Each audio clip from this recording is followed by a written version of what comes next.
നമ്മുടെ രാജ്യം മതേതരമാണെന്നാണ് പറയുന്നത്. പക്ഷേ വളരെ രസകരമായ ഒരു കാര്യം ഞാൻ കണ്ടത്, സ്വന്തം സമുദായത്തിന് വേണ്ടി വാദിക്കാനാണ് താൻ മുസ്ലിം ലീഗിൽ ചേർന്നതെന്നും UDF ഭരണം പിടിക്കേണ്ടത് അതായത് മുസ്ലിം ലീഗിന് വേണ്ടി ആയിരിക്കണം എന്നുള്ളത് കൂടി പറഞ്ഞ ഒരു KM ഷാജി എന്ന് പറയുന്നത് നമ്മുടെ മുസ്ലിം ലീഗ് നേതാവാണ്. ലീഗിൻ്റെ ഉള്ളിലിരിപ്പ് ഷാജി എന്ന് പറയുന്ന നേതാവിലൂടെ പുറത്തു വന്നു എന്നുള്ളതാണ് ഞാൻ ഇതിൽ നിന്ന് മനസ്സിലാക്കാൻ ശ്രമിക്കുന്നത്. അതിൽ മറ്റെന്തെങ്കിലും വേർഷൻ ഉണ്ടോ എന്നുള്ളത് എനിക്കറിയില്ല.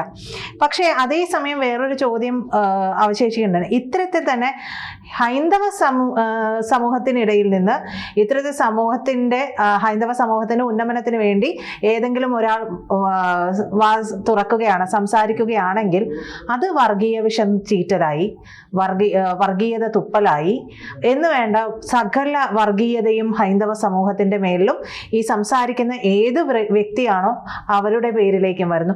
അതെന്താണ് അങ്ങനെ ഒരു മാറ്റം? ഈ മുസ്ലിം ലീഗ് ജനാധിപത്യ പാർട്ടിയാണ് എന്നാണ് മുസ്ലിം ലീഗിൻ്റെ ഒരു വാദം. UDFിലേക്ക് മുസ്ലിം ലീഗിനെ കാലങ്ങളായി എടുക്കുമ്പോഴും നേരത്തെ LDF ആദ്യ കാലഘട്ടങ്ങളിൽ ഇടതുപക്ഷ മുന്നണി ശക്തമായി മുസ്ലിം ലീഗിനെ എടുക്കണമെന്നൊരു കാലഘട്ടത്തിൽ വാദിക്കുകയും അതിനുവേണ്ടി നിലകൊള്ളുകയും ചെയ്ത നേതാക്കന്മാർ ഇടതു മുന്നണിയിൽ നേരത്തെ ഉണ്ടായിട്ടുണ്ട്. അവർക്കെതിരെ പാർട്ടി നടപടിയൊക്കെ ഉണ്ടായിട്ടുണ്ട് ഒരു ഘട്ടത്തിൽ. പക്ഷേ പിന്നീട് മുസ്ലിം ലീഗിനോ ഒപ്പം നിൽക്കുന്ന സംഘടനകളോ ഒക്കെ ആയിട്ട്, അതല്ലെങ്കിൽ ആ സമൂഹത്തെ പ്രതിനിധാനം ചെയ്തുകൊണ്ടുള്ള രാഷ്ട്രീയ പാർട്ടികളുമായി ഇടതുമുന്നണി രാഷ്ട്രീയ ചങ്ങാത്തം ഉണ്ടാക്കിയിട്ടുമുണ്ട്. പക്ഷേ മുസ്ലിം ലീഗിനെ സംബന്ധിച്ച് അവർ എക്കാലത്തും എടുത്തിട്ടുള്ള ഒരു രാഷ്ട്രീയ നയം ആ ഒരു സമൂഹത്തോടൊപ്പം നിൽക്കുക, അതിനുവേണ്ടി വാദിക്കുക, അതിനുവേണ്ടി നിലകൊള്ളുക, അവരിൽ നിന്ന് MLA-മാരെ ഉണ്ടാക്കുക, അവരിൽ നിന്ന് മന്ത്രിമാരെ ഉണ്ടാക്കുക, അവർക്ക് വേണ്ടി ഭരണം നടത്തുക, അവരുടെ സാമൂഹിക രാഷ്ട്രീയ ബിസിനസ് താല്പര്യങ്ങളെല്ലാം സംരക്ഷിക്കുന്ന ഒരു സംവിധാനമായി നിലനിൽക്കുക എന്നുള്ളതാണ് എക്കാലത്തും മുസ്ലിം ലീഗിൻ്റെ പ്രഖ്യാപിത നയം. ഇപ്പോൾ കേരള കോൺഗ്രസ് ഒരു മധ്യ കേരള പാർട്ടി എന്ന് പറയുന്നത് പോലെ തന്നെയാണ് മുസ്ലിം ലീഗിനെ സംബന്ധിച്ചും. ഇപ്പോൾ KM മാണിയുടെ കേരള കോൺഗ്രസ്സൊക്കെ എപ്പോഴും ഒരു വിഭാഗത്തെ മാത്രം പ്രതിനിധാനം ചെയ്യുന്നു എന്ന് പറയുന്ന ഒരു സംവിധാനം പോലെ തന്നെയാണിത്. അപ്പോൾ മുസ്ലിം ലീഗിനെ സംബന്ധിച്ച് അവർ എത്രത്തോളം ജനാധിപത്യപരമാണ്, ഞങ്ങൾ എത്രത്തോളം മതേതരത്വമാണ് എന്നൊക്കെ പറഞ്ഞാലും അങ്ങനെ ഒരു മതേതരത്വ പാർട്ടിയായിട്ട് മുസ്ലിം ലീഗിന് നിലനിൽക്കാൻ കഴിയുമോ എന്നുള്ളതൊരു പ്രധാനപ്പെട്ട ചോദ്യമാണ്. അത് പലപ്പോഴും ചർച്ച ചെയ്യപ്പെട്ടിട്ടുള്ളതാണ്. പക്ഷേ എപ്പോഴും UDF ആ ഘട്ടങ്ങളിലെല്ലാം മുസ്ലിം ലീഗിനെ കോൺഗ്രസ് നേതാക്കന്മാരാണെങ്കിലും UDFിലെ മറ്റ് ഘടകകക്ഷികളാണെങ്കിലും ഒക്കെ ശ്രമിക്കുന്നത് അങ്ങനെയല്ല, മുസ്ലിം ലീഗ് ഒരു പ്രത്യേകമായിട്ടുള്ള മതത്തിൻ്റെ പാർട്ടിയല്ല എന്ന് പറയാൻ ആഗ്രഹിക്കുന്നു എന്നുള്ളതിൻ്റെ അടിസ്ഥാനത്തിലാണ്. പക്ഷെ ഒളിഞ്ഞും തെളിഞ്ഞും പലപ്പോഴും തെരഞ്ഞെടുപ്പുകൾ എടുത്തു വരുമ്പോൾ, അതല്ലെങ്കിൽ അവരുടെ സാമൂഹികപരമായിട്ടുള്ള ആവശ്യങ്ങൾ ചർച്ച ചെയ്യപ്പെടേണ്ട ഒരു സാഹചര്യം ഉണ്ടാകുമ്പോൾ കൃത്യമായി അജണ്ടകൾ നേരത്തെയും സെറ്റ് ചെയ്തുകൊണ്ട് അവർ അവരുടെ ആവശ്യം ഉന്നയിക്കുകയോ അതല്ലെങ്കിൽ അവരുടെ രാഷ്ട്രീയ നിലപാട്, സാമൂഹിക നിലപാട് പ്രഖ്യാപിക്കുകയോ ചെയ്യുന്ന സാഹചര്യം ഉണ്ടായിട്ടുണ്ട്. ഇതിപ്പോൾ KM ഷാജിയിലൂടെ അവർ അവരുടെ ഒരു ചർച്ചയ്ക്ക് തുടക്കമിട്ടു എന്ന് മാത്രമേ കാണേണ്ടതുള്ളൂ. KM ഷാജി അറിയാതെ ഒറ്റക്കൊരു പ്രസ്താവന നടത്തും എന്നൊന്നും രാഷ്ട്രീയ കേരളം വിശ്വസിക്കുന്നില്ല. അപ്പോൾ KM ഷാജി ഒരു പ്രസ്താവന നടത്തണമെങ്കിൽ മുസ്ലിം ലീഗിൻ്റെ നേതൃത്വത്തിലിരിക്കുന്ന ആളുകൾ അറിയാതെയോ അവരുടെ ഒരു അനുവാദമോ ഒത്താശയോ ഒന്നുമില്ലാതെ അങ്ങനെ ചെയ്യില്ല. അങ്ങനെ ചെയ്യാൻ ഒരു നേതാവിനും ഒരു പാർട്ടിയിലും കഴിയില്ല. അപ്പോൾ സ്വാഭാവികമായും അത് ചർച്ചയായപ്പോൾ തങ്ങൾക്ക് അങ്ങനെയുള്ള നിലപാട് മാത്രമല്ല എന്ന് പറയുക എന്നുള്ളത് ഒരു പൊളിറ്റിക്കൽ പാർട്ടിയുടെ സാമാന്യമായിട്ടുള്ള ഒരു നിലപാടിൻ്റെ ഭാഗമായി മാത്രമേ അതിനെ തള്ളിക്കളയുന്നതിനെ കാണാൻ വേണ്ടി കഴിയും. മുസ്ലിം ലീഗിൻ്റെ ചില നേതാക്കന്മാർ ഷാജിയുടെ അഭിപ്രായത്തോട് യോജിക്കാതെ അഭിപ്രായം പറഞ്ഞിട്ടുണ്ട്. പക്ഷേ അതിനോട് യോജിക്കുന്ന ആളുകളും അതിനകത്ത് അവരുടെ അഭിപ്രായങ്ങൾ പറഞ്ഞിട്ടുണ്ട്. ഇതിൽ ശ്രദ്ധേയമായിട്ടുള്ളത് ശ്രീ വെള്ളാപ്പള്ളി നടേശൻ നടത്തിയിട്ടുള്ള ഒരു പ്രസ്താവനയാണ്. അദ്ദേഹം നേരത്തെയും ഈ തരത്തിൽ മലപ്പുറം ജില്ലയെ സംബന്ധിച്ച്, മലപ്പുറം ജില്ലയിൽ നടക്കുന്ന രാഷ്ട്രീയത്തെ സംബന്ധിച്ച് ഒക്കെ അദ്ദേഹത്തിൻ്റെതായ അഭിപ്രായങ്ങൾ സൂചിപ്പിച്ചിട്ടുണ്ട്. പലപ്പോഴും ആ അഭിപ്രായങ്ങൾ കേരളത്തിൽ വളരെയേറെ ചർച്ച ചെയ്യപ്പെട്ടിട്ടുണ്ട്. നേരത്തെ താങ്കൾ സൂചിപ്പിച്ച ഹൈന്ദവ നേതാക്കന്മാർ ഇത് പറയുമ്പോൾ ചർച്ച ചെയ്യുന്നു, അല്ലെങ്കിൽ അതിനെ വർഗീയവൽക്കരിക്കുന്നു എന്ന് പറയുന്നത് അത് ശശികല ടീച്ചറാണെങ്കിലും ഇനി മറ്റ് നേതാക്കന്മാരാണെങ്കിലും വെള്ളാപ്പള്ളി നടേശനാണെങ്കിലും ഒക്കെ അവർ പറയുന്ന കാര്യങ്ങളോട് പലപ്പോഴും ഒരു തെറ്റായ വ്യാഖ്യാനം കൊടുത്തുകൊണ്ട് ഇത് കേരളത്തിൽ ചർച്ച ചെയ്യേണ്ടതല്ല, കേരളം അതൊന്നും ചർച്ച ചെയ്യാൻ പറ്റുന്ന മണ്ണല്ല കേരളം വലിയ സാമൂഹിക പരിഷ്കർത്താക്കളുടെ ചിന്താഗതിയുള്ള നാടാണ്, ഇടതുപക്ഷത്തിന് സ്വാധീനമുള്ള നാടാണ്, ഇവിടെ ഇങ്ങനെയൊന്നും നടക്കില്ല. അതേ ഇടതുപക്ഷത്തിന് സ്വാധീനമുള്ള നാട്ടിലാണ്, അതേ ഇടതുപക്ഷത്തിന് സ്വാധീനമുണ്ട്, ഞങ്ങൾ പറയുന്നത് നടക്കും, ഇവിടെ അങ്ങനെ മറ്റ് ശക്തികൾക്ക് ഒന്നും ചെയ്യാൻ കഴിയില്ല എന്ന് പറയുന്ന മണ്ണിലാണ് ഈ മുസ്ലിം ലീഗ് ഈ തരത്തിലുള്ള പ്രസ്താവനകൾ നടത്തുന്നത്. മുസ്ലിം ലീഗ് മാത്രമല്ല, നേരത്തെ LDFൻ്റെ കൂടെ INL ഉണ്ടായിരുന്നപ്പോൾ, INLും ഇപ്പോഴും അവർ ആ പക്ഷത്ത് തന്നെയാണ് ഒരു വിഭാഗം നിൽക്കുന്നത്. അപ്പോൾ INL പലപ്പോഴും ഈ നിലപാട് സ്വീകരിച്ചിട്ടുണ്ട്. INLൻ്റെ പ്രഖ്യാപിത നിലപാട് തന്നെയാണ്. ഇപ്പോൾ PDP ഒരു ഘട്ടത്തിൽ ഇടതുപക്ഷത്തിൻ്റെ ഒപ്പം ചേർന്നിരുന്നു. PDPയുടെ നിലപാട് എന്താണ്? പല തീവ്ര സ്വഭാവമുള്ള സംഘടനകളും നിരോധിക്കപ്പെട്ടിട്ടുള്ള പല സംഘടനകളടക്കം ഇടതുപക്ഷ മുന്നണിക്ക് രാഷ്ട്രീയപരമായി അവർക്ക് പിന്തുണ പ്രഖ്യാപിച്ചുകൊണ്ട് അവരോടൊപ്പം തെരഞ്ഞെടുപ്പുകളിൽ മത്സരിക്കുകയും അവർക്ക് പിന്തുണ നൽകുകയൊക്കെ ചെയ്യുന്ന സാഹചര്യം ഉണ്ടായിട്ടുണ്ട്. SDPIക്ക് അവരുടെ സ്ഥാനാർത്ഥികൾക്ക് പിന്തുണ നൽകുന്ന സാഹചര്യം ഉണ്ടായിട്ടുണ്ട്. അപ്പോഴെല്ലാം ഇതേ നിലപാട് തന്നെയാണ് ഈ സംഘടനകളെല്ലാം പുറത്തു പറയുന്നത്. പക്ഷേ അതെല്ലാം ചർച്ച ചെയ്യപ്പെടാതെ പോകുന്നതിൻ്റെ പ്രധാനപ്പെട്ട കാരണം അതൊരു വോട്ട് ബാങ്ക് രാഷ്ട്രീയത്തിൻ്റെ ഭാഗമായി അവർക്കെതിരായി എന്തെങ്കിലും പറഞ്ഞാൽ തങ്ങൾക്ക് വോട്ട് നഷ്ടപ്പെടുമെന്നുള്ള ചിന്താഗതിയിൽ നിന്നാണ് ഈ രണ്ട് മുന്നണിയിലെയും പ്രമുഖ കക്ഷികൾ, അത് കോൺഗ്രസ് ആണെങ്കിലും CPM ആണെങ്കിലും CPI ആണെങ്കിലും ഒക്കെ അവർക്ക് ഒരക്ഷരം രാഷ്ട്രീയപരമായി സംസാരിക്കാൻ കഴിയാത്തത്. ആ നിലപാടിനെ തള്ളിക്കളയാൻ ഇപ്പോൾ കോൺഗ്രസ് തള്ളിക്കളഞ്ഞിട്ടില്ലല്ലോ. KM ഷാജിയുടെ നിലപാടിനെ കോൺഗ്രസ് തള്ളി പറഞ്ഞോ? ഇല്ലല്ലോ. കോൺഗ്രസ് ഏതെങ്കിലും തരത്തിൽ ശക്തമായ അഭിപ്രായം പറഞ്ഞു? അത് മുസ്ലിം ലീഗ് പറയട്ടെ എന്ന് പറഞ്ഞു. മുസ്ലിം ലീഗ് എങ്ങും തൊടാതെ ഈ കയ്യാല പുറത്തിരിക്കുന്ന തേങ്ങ പോലെ അവരവരുടെ അഭിപ്രായം പറഞ്ഞ് രക്ഷപ്പെട്ടു. അങ്ങോട്ട് വീണാലും ഇങ്ങോട്ട് വീണാലും തങ്ങൾക്ക് പ്രയോജനം കിട്ടണം എന്നുള്ള നിലപാടെടുത്ത് അവർ ആ തലത്തിൽ ഒരു രാഷ്ട്രീയപരമായിട്ടുള്ള സാഹചര്യത്തെ പ്രയോജനപ്പെടുത്താൻ കഴിയുമോ എന്ന് വിചാരിക്കുക. അതിൻ്റെ ഒരു പ്രധാനപ്പെട്ട കാരണം ഇപ്പോൾ കേരളത്തിൽ പ്രത്യേകമായുള്ളത് ഇടതുമുന്നണിക്ക് അനുകൂലമായി ഒരു വിഭാഗം ആളുകൾ ആ വിഭാഗത്തിൽ നിന്ന്, സമൂഹത്തിൽ നിന്ന് ചിന്തിക്കുന്നുണ്ടോ എന്നൊരു സംശയം. മറ്റൊന്ന് BJPക്ക് അനുകൂലമായിട്ടുള്ള ഒരു രാഷ്ട്രീയ സാഹചര്യം ഉരുത്തിരിഞ്ഞു വരുന്നുണ്ടോ എന്നുള്ള മറ്റൊരു രാഷ്ട്രീയം. അപ്പോൾ ഈ തരത്തിലുള്ള ഒരു ചർച്ചയിൽ നിന്നായിരിക്കാം ഒരു പക്ഷേ തങ്ങളുടെ പക്ഷത്തേക്ക് ആ സമൂഹത്തെ മുഴുവൻ ഒന്നടങ്കമായി ഒരുമിച്ച് നിർത്തണം എന്ന് ആലോചിക്കുന്നതിൽ നിന്നാണല്ലോ ഈ തരത്തിലൊരു ആദ്യത്തെ വെടിവെട്ടിക്കുന്നത്.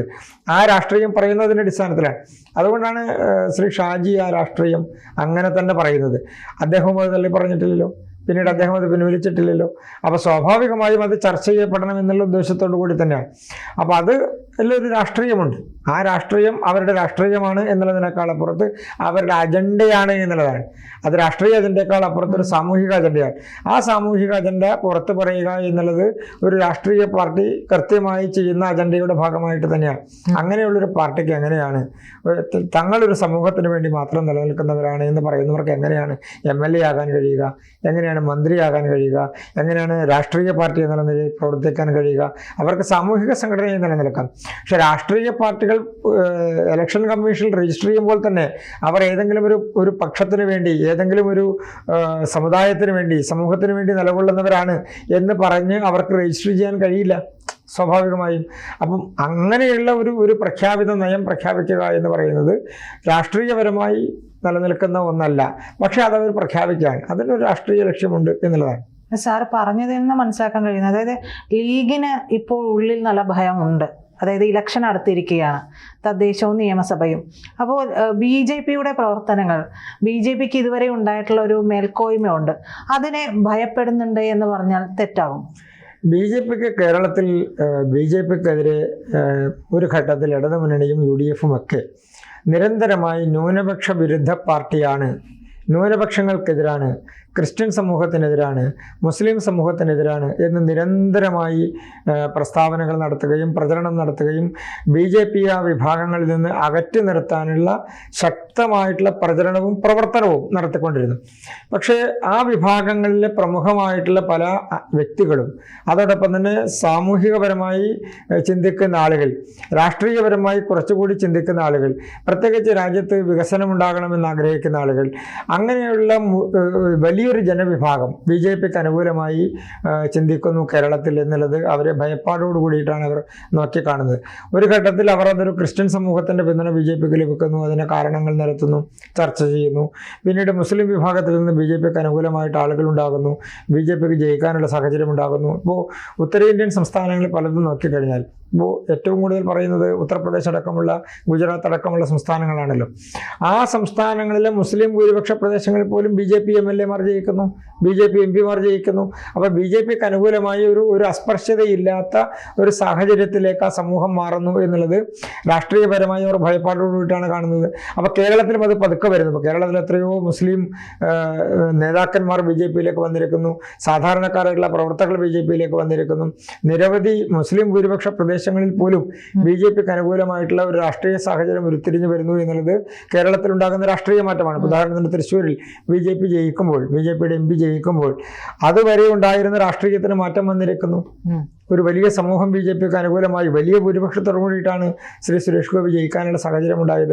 അപ്പോൾ കേരളത്തിൻ്റെ രാഷ്ട്രീയ സാഹചര്യത്തിലും BJPക്ക് അനുകൂലമായിട്ടുള്ള ഈ എല്ലാ സമൂഹങ്ങളുടെയും ഇടയിൽ മാറ്റങ്ങൾ ഉണ്ടാകുന്നു എന്നുള്ളത് മുസ്ലിം ലീഗിനെ സംബന്ധിച്ച്, ഇടതുപക്ഷ മുന്നണിയിലെ ഈ തരത്തിലുള്ള ചിന്താഗതിക്കാരെ സംബന്ധിച്ച് അവർക്ക് വലിയ ഭയപ്പാടുണ്ടാക്കുന്നതാണ്. അവരുടെ കാലിനടിയിലെ മണ്ണ് ചോർന്നു പോകുമോ? BJP ഒരു രാഷ്ട്രീയ പാർട്ടി എന്നുള്ള നിലക്ക് ഒരു വിഭാഗത്തിനോടും അസ്പർശ്യത കാണിക്കാത്ത, ഏതെങ്കിലും ഒരു വിഭാഗത്തെ മാറ്റി നിർത്തുന്ന ഒരു രാഷ്ട്രീയ നയമില്ല എന്നുള്ളത് എല്ലാ വിഭാഗങ്ങളും തിരിച്ചറിയുകയാണ്. ദേശീയ തലത്തിൽ അതുകൊണ്ടാണല്ലോ BJPക്ക് മൂന്നാമതും സർക്കാർ ഉണ്ടാകുമ്പോൾ ഈ വിഭാഗങ്ങളുടെ എല്ലാം പിന്തുണ ലഭിക്കുകയാണല്ലോ. എത്രയോ വലിയ പ്രശ്നങ്ങൾ ഒഴിഞ്ഞു പോകുന്നു, സാഹചര്യങ്ങൾ ചർച്ച ചെയ്യപ്പെടുന്നു, അതിനനുകൂലമായ നിലപാടെടുപ്പ്. ഉദാഹരണത്തിന് കന്യാസ്ത്രീകളെ അറസ്റ്റ് ചെയ്ത വിഷയവുമായി ബന്ധപ്പെട്ടുകൊണ്ട് ഏറ്റവും കൂടുതൽ ചർച്ച ചെയ്യപ്പെട്ടത് BJPക്കെതിരായിട്ടാണ്. പക്ഷേ ആ പ്രശ്നം പരിഹരിച്ചത് BJP തന്നെയാണ്. BJP തന്നെയാണ് അതിൻ്റെ മുന്നിൽ നിന്ന് നേതൃത്വം കൊടുത്ത് അവരെ ജാമ്യം ലഭിച്ച് അവർ പുറത്തു വരുന്ന സാഹചര്യം ഉണ്ടായതും BJP സർക്കാർ ഇരിക്കുന്ന സ്ഥലത്ത് തന്നെയാണ്. അപ്പോൾ സ്വാഭാവികമായും അതിൻ്റെ പ്രയോജനം ലഭിച്ചിട്ടുള്ള ആളുകൾ, അതിനെ അംഗീകരിക്കുന്ന ആളുകൾ, ആ വിഷയത്തിൽ സ്വാഭാവികമായും BJPയുടെ നിലപാടിനെ അംഗീകരിക്കുന്ന ആളുകളാണ്. ഉദാഹരണത്തിന് മുനമ്പം വിഷയം, കേരളത്തിൽ മുനമ്പം വിഷയം ഏറ്റവും ശക്തമായി ഉന്നയിച്ചത് BJPയാണ്. ആ വീടുകൾക്ക് സംരക്ഷണം കിട്ടണം, ആ സമൂഹത്തിന് സംരക്ഷണം കിട്ടണം എന്ന് പറഞ്ഞു. അതിനനുസരിച്ച് കേന്ദ്ര ഗവൺമെൻറ് നിയമപരിരക്ഷ കൊണ്ടുവന്നു. ബഹുമാനപ്പെട്ട ഹൈക്കോടതി ഇപ്പോൾ അത് അനുകൂലമായ നിലപാടിലേക്ക് മാറിയിരിക്കുന്നത് മുനമ്പത്തിൻ്റേത് വകഭൂമിയല്ല എന്ന് പറഞ്ഞിരിക്കുന്നു. അപ്പോൾ എല്ലാ വിഭാഗം ജനങ്ങൾക്കും അനുകൂലമായി BJP എടുക്കുന്ന രാഷ്ട്രീയ നയം, അതല്ലെങ്കിൽ സാമൂഹിക നയം, അത് ആ സമൂഹങ്ങൾ തിരിച്ചറിയുന്നു. അല്ലെങ്കിൽ ഏതെങ്കിലും വിഭാഗത്തിനെതിരാണ് എന്നുള്ള പ്രചരണത്തെ ആളുകൾ മാറ്റിവെച്ചിരിക്കുന്നു. അപ്പോൾ അതിൽ ഭയപ്പാടുള്ള ആളുകളുണ്ട്. അപ്പോൾ അത് കേരളത്തിൽ BJPക്ക് വലിയ മുന്നേറ്റം ഉണ്ടാക്കുന്ന ഒരു സാഹചര്യത്തെ തടയിടാൻ എന്തൊക്കെ ചെയ്യാമോ അതൊക്കെ ചെയ്യാനുള്ള ശ്രമത്തിലാണ്, അത്രയേ ഉള്ളൂ. അതിൻ്റെ ഭാഗമാണ് ഈ തരത്തിലുള്ള പ്രസ്താവനകൾ. ഇത് ശരിക്കും ഒരു സാമൂഹിക വേർതിരിവുണ്ടാക്കുന്ന, കലാപമുണ്ടാക്കാൻ പോരുന്ന, ഒരു വലിയ തർക്കമുണ്ടാക്കാൻ പോരുന്ന, കേരളത്തിൽ സമാധാനപരമായി ജീവിക്കുന്ന ആളുകളുടെ ഇടയിൽ ഒരു വംശീയ ചിന്താഗതി ഉണ്ടാക്കുന്ന ഒരു പ്രസ്താവനയാണ് ഈ നടത്തിയിട്ടുള്ളത്. സംസ്ഥാന സർക്കാർ യഥാർത്ഥത്തിൽ കേസെടുത്ത് അന്വേഷണം നടത്തേണ്ടതാണ്. ഈ തരത്തിലൊരു സാഹചര്യം കേരളത്തിലുണ്ടോ, ഈ തരത്തിലൊരു സംവിധാനം കേരളത്തിൽ പ്രവർത്തിക്കേണ്ടതുണ്ടോ എന്നുള്ളത് പോലീസ് അന്വേഷണം നടത്തേണ്ട ഒരു പ്രധാനപ്പെട്ട വിഷയമാണ്. കൂടുതൽ വാർത്തകളും വിശേഷങ്ങളും നിങ്ങളിലേക്ക് എത്താൻ ABC മലയാളം സബ്സ്ക്രൈബ് ചെയ്യുക, ബെൽ ബട്ടണും അമർത്തുക.